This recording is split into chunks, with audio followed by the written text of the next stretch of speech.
மன அமைதிக்கு தினமும் படித்து நினைவுபடுத்தி கடைபிடிக்க வேண்டியது.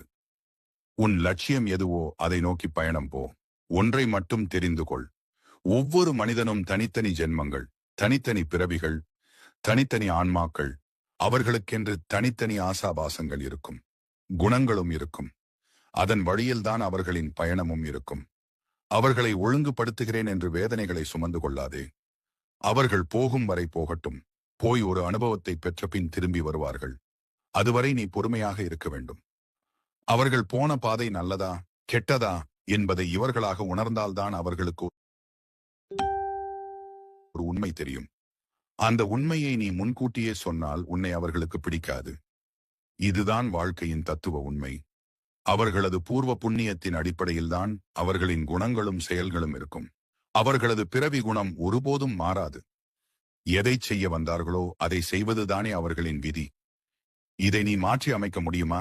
ஒதுங்கி நின்று வேடிக்கை பார். பந்த பாசத்தில் உள்ளே விழுந்து அறிவுரை சொல்லுகிறேன் என்று கெட்ட பேரை சம்பாதித்துக் கொண்டிருக்காது.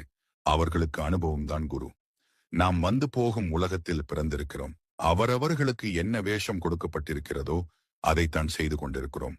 நீ உன்னை எப்படி வைத்துக் கொள்ள வேண்டும் என்று நினைக்கிறாயோ அப்படி வைத்துக் கொண்டு வாழ பழகிக்கொள். அதில் நன்மை வந்தாலும் தீமை வந்தாலும் உனக்கும் ஒரு